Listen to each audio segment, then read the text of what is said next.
I already told you that I am from Belgium. As you know, it's a very small country in Europe. And we are in the center of the country, quite near Brussels. These are some pictures from our hospital.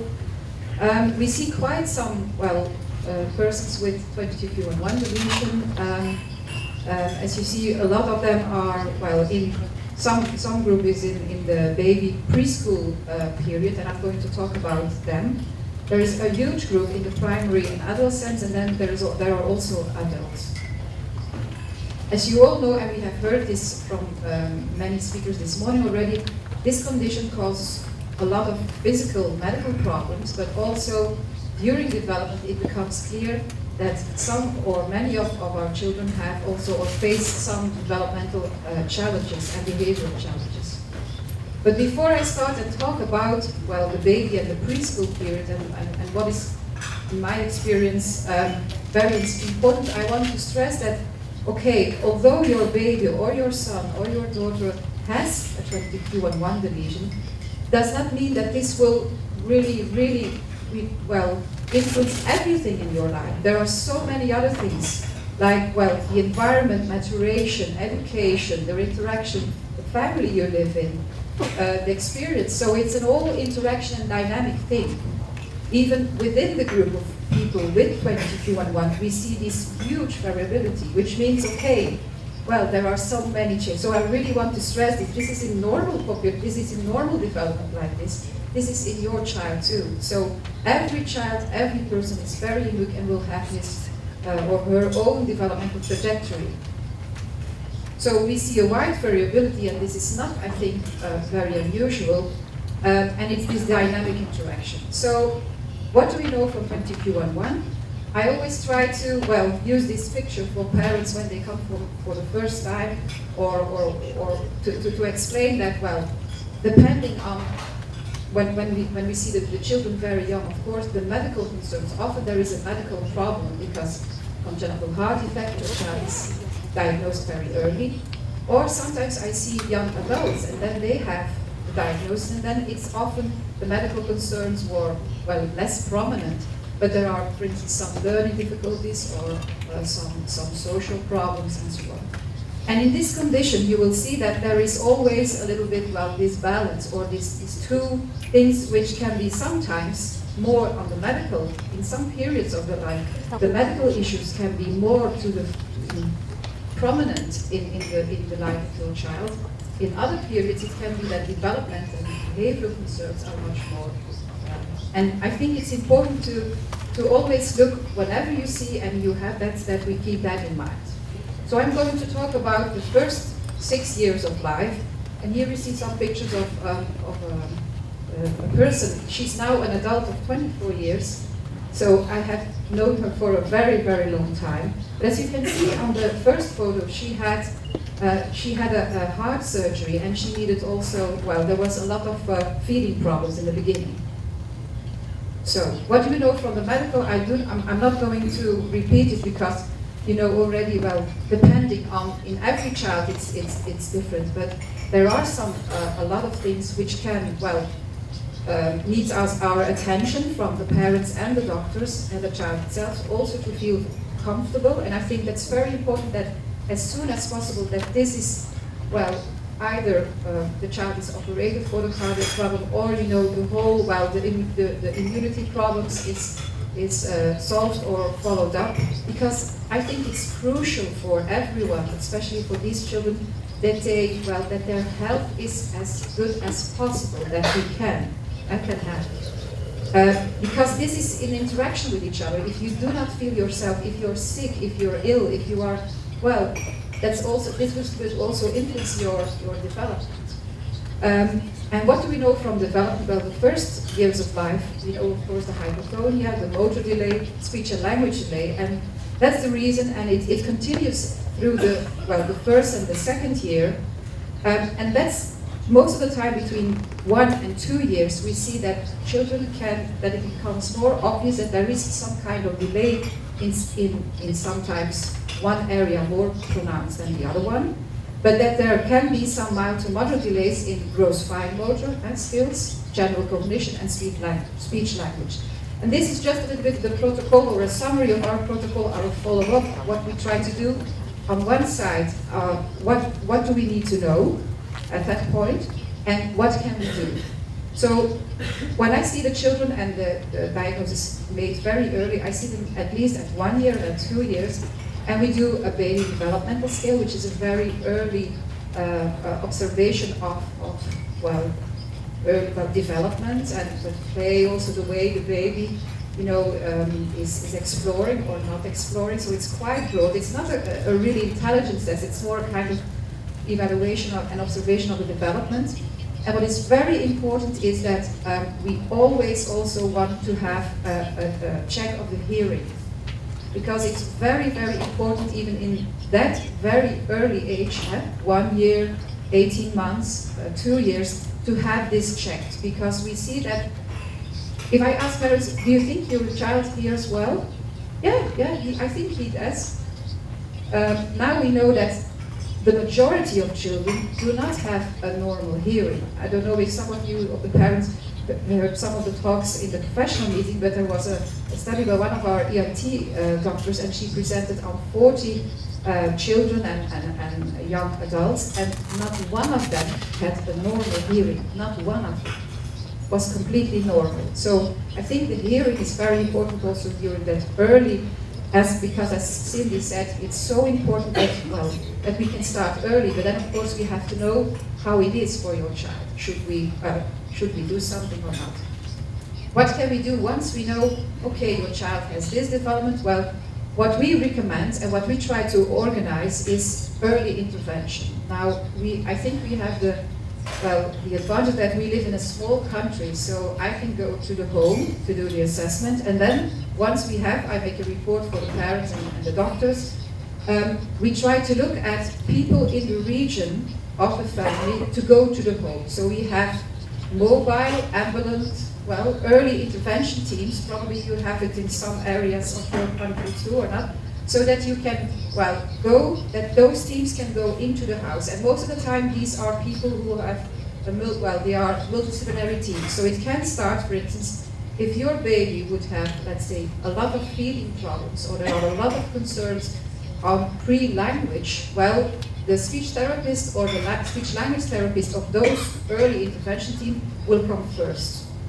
Is it, for instance, more on motor? It can be that the physiotherapist will come, and it's a kind of, most of the time I see that the parents, that we make a combination of, this early intervention team, and depending on the severity or the need of the child, also sometimes combination of an individual therapy, like for instance physiotherapy or occupational therapy, will be important, and therefore often our families go to somebody outside their home to have weekly, for instance, occupational therapy or physiotherapy. Just as an example, why do I think it's so important for these children that they get physiotherapy and occupational therapy? We know that these children they have this hypotonia, and this hypotonia will also have a big influence on their early motor milestones, but also their opportunities to explore things. They must do much more efforts, and I also see that they do not, or some of them do not have the automatic. For instance, if you would fall, that you would put your hands. Or you fall like that you do this automatically. A lot of them just fall like that and they don't put their hands. So one of the things, for instance, in his first, on the left side, what you see is that the physiotherapist, she's trying to learn this baby, so she rolls him over the ball, and so he learns that he has to put his hands, otherwise he will So there are, I think the physiotherapists and the occupational therapists, they are doing wonderful work. There are so many things to do. So you can work on gross motor skills, but also on fine motor skills and visual motor skills. In the sense, on the right side of the photograph, you see, there the physiotherapist, she is supporting him because he cannot sit yet. Normally, a child will start to sit alone around, let's say, 6, 7, 8 months. A lot of our children do not sit alone at that age. But it's very important for your cognitive development that you can, not only lie like that, but that you can have this position and that you can see, oh, I can push that button and there is a reaction enough. So you see, she learns, and the parents too, that okay, well, okay, he cannot sit alone, but don't worry, we will do a little bit later, we will work on that. But in the meantime, you can support him. And then he has this same experience by just, well, touching and looking at things. So I think that's very important, but it depends, of course, on every child.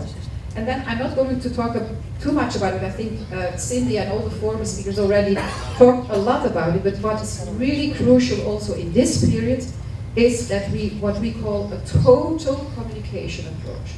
So that it's not, well, and you see several, by reading books, by talking, by signing, and Cindy also, we are also very much in favor of, or we have very good results, with, especially also with other children with other genetic syndromes, where the early language development starts late, or the expressive, I should say, language development, that it's very important to start as soon as possible with a kind of communication, that the child gets, well, learns, oh, I cannot say, for instance, ball, but that he or she can use a sign. It's not like an official sign language that sometimes is used in children who have severe hearing problems or deaf, but it's called, well, it's in Flemish, smog, which means spreken met ondersteuning van gebaren, and in English it's SWSS, speaking with support of signs.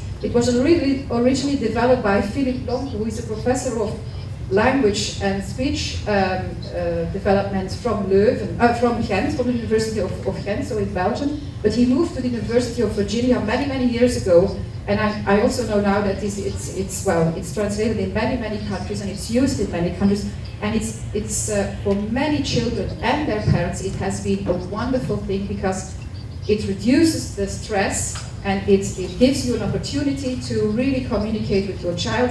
And don't be afraid that you think, oh, if I will start, with using those things, he will never use words because he has this, we see that even children in other groups that, well, they start even earlier as what you normally would expect. So, I move now to the preschool, and I really want to stress from the medical point of view, I think an eye exam at age 3 should be really in every child. Because it's so important that you have it. We have it now in our protocol for every person with a particular one deletion. Although there are no signs for, well, there could be a vision problem or an eye problem, we all send them to our ophthalmologist just to have a checkup. And then in case something is discovered, well, she organizes the regular follow-up. In case it's not, she will say, okay, I want to see you within a year, within 18 months, so like that. During these preschool years, I just want to focus on 2 things because, well, it's so a variable picture. But I think there are 2 domains which I really want, from an educational point of view, would like to stress, and that is the pre-arithmetic skills and the visual perceptual skills. Why the visual perceptual processing? Well, I think a good visual perceptual processing and visual spatial insight are very important for your motor skills. For instance, if you want to learn, well, to play a kind of tennis, or it's very important that you have the ball and that you get, well, a sense of, oh, I have to do it back. So it's very important for that, but also for a little bit later when your fine motor skills, when you have to learn to read and write, that oh, I can, so that you have a good idea of the forms and the things you have to do. It's very important also for your academic skills, because it will have an influence on your pre-arithmetic skills, on mathematics, on geography, and so on. For instance, this is of course already a very complicated map, but you can imagine once they are in primary school and they have to, where is our country, what is Europe, where is America, and you do not have, well, it's not well organized, well, this is really chaos for you as a child. But it's not only important for motor and or let's say skills in school, it's also for your daily living skills and for your social cognitive skills, very important. Think about, for instance, we are I gave this talk when I was last year in Madrid, and I see Puerta del Sol, you know. So, for instance, you are walking in Madrid, and you say, okay, we will meet there at that pub. Okay, if I have a very poor visual skill and do not know how to see it as a map and to see, okay, there are some, bigger lines and, I will never find a way or I will never find you. But even in a much younger, a much younger age, this is also important. For instance, this is your school, this is your playground. Where is my class? Where is my teacher? Where are the toilets in this school? So if this visual processing is not the way it should go, it is a major task for you. And we are often not aware about why this is so important for them. And then finally, also your social cognitive skills is important because when we are talking to each other, we look also at each other, and there is much more said often by the body than by words. So if you cannot read very well, the visual sides and the body, then you also have some problems by getting along with peers.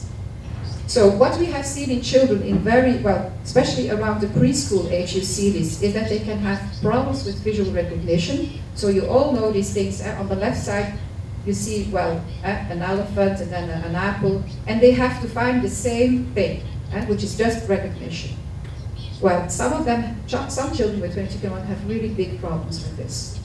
We have also seen that they have a lot of problems with recognizing and identifying objects. The objects for instance, that when I showed, for instance, this on the left side, this is a banana. A lot of children with 20/1 say, no, it's a butterfly. You see, they only look at the lower part of the picture. Or when I show that photo, it's not a curl of some butter, but it's a worm. They also have a lot of problem when there are too much visual stimuli. For instance, find the 7 differences in this picture. A lot of children, they love it. The majority of these children, it's very difficult for them. And it's not only attention. It can be also visual perceptual skills. So you can imagine if you get this at school, and for instance, try to find groups of 3, try to find, this is a really difficult task. Just by the fact how this task is presented for them. I'm not testing for them now, do you know the amount of 3? This is much more difficult for them. This is too much visual overload for them. So they also can have problems with visual closure. If you look at this picture, which kind of form do you see? Very good. So you don't have a problem with visual closure. A lot of these children are saying, I don't see anything. There is no form. So you see, the ball or the... So what have we seen? Children with, especially already from early preschool age on, they need more time for visual information processing. They sometimes really misinterpret visual objects. They have problems with visual motor integration and problems with spatial insight. And I think it's a very important skill because it's so interconnected with so many other skills. So what do we recommend specifically for, how should we tackle these problems? I think first of all, an eye exam on a very young age is very important to exclude or diagnose a vision problem. A visual perceptual problem has in fact nothing to do with vision because that's perception, but still it's very important that you have at least a normal vision or a corrected vision. And so if we discover eye problems or vision problems, they can always be corrected, but that's step 1. Be secondly, alert for visual perceptual problems. So your perception is something, that's the way how we, for instance, if I would ask each of you, where is the door? You all know that it's there. Those children, or some of them, don't know even if they are for half a day in the classroom, where is the door? And you see them looking. Observe this. You can do it as in your home, you can do it in the class, you can do it during their play. If there are sometimes situations that you think, why can't he solve this problem? Always also think about that it could be visual perception. And in case, if there are several elements, Well, we could do, well, there are some batteries from the age from 4 years on that we can do a specific, what we call CVI assessment, which is a cortical visual impairment assessment. Okay. Yeah. So then the second, which is really important, is the pre-arithmetic skills. I can imagine that a lot of parents who have an older child, that you will recognize this, well, they start to read and they start to write, but the mathematics is a big, big challenge for the majority. And how does it come? Well, you see these 5 apples, and a lot of children with 20q11 have a problems with number sense and awareness of amount. They can count and repeat like 1, 2, 3, 4, 5. And sometimes a lot of parents say, oh, but he can already count until 20, for instance. But if you then sometimes give them some blocks and you say, how many are there? They always have to start from 1.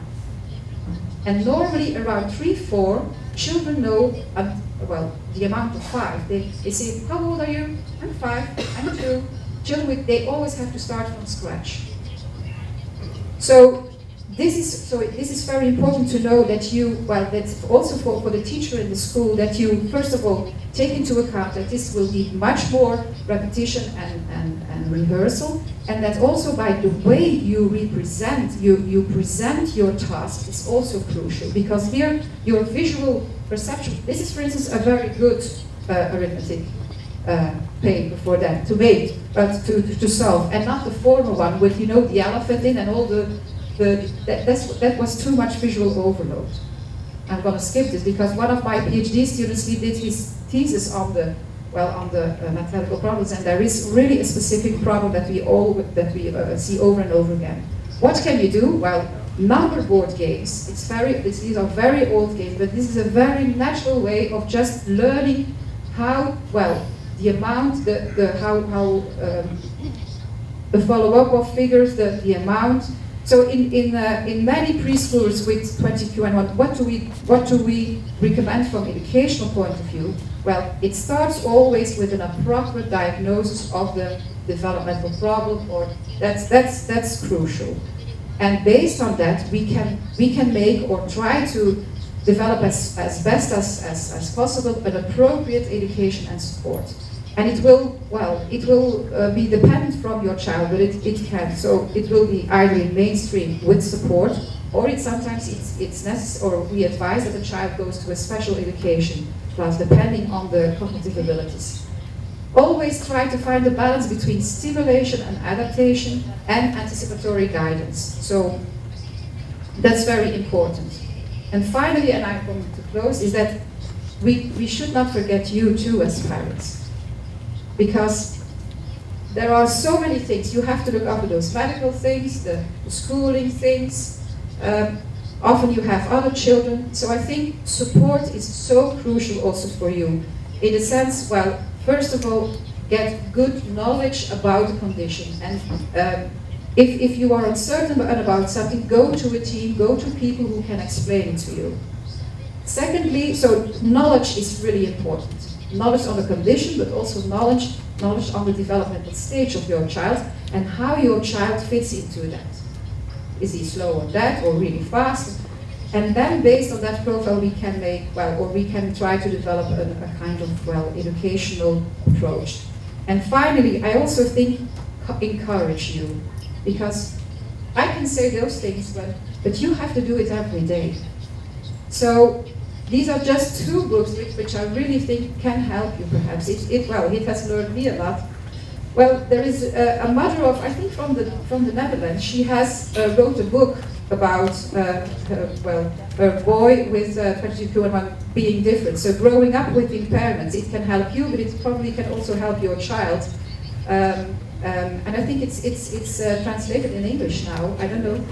And then another book, it's a very old book, but it's one of my favorite books, Just Like Us. It's from Carol Martin. It's a book from in the 80s, and she has written a book about parenting children with, some challenges, learning disabilities and technical disabilities. And I think it's a fabulous book. So I want to close with this. Thank you for your attention.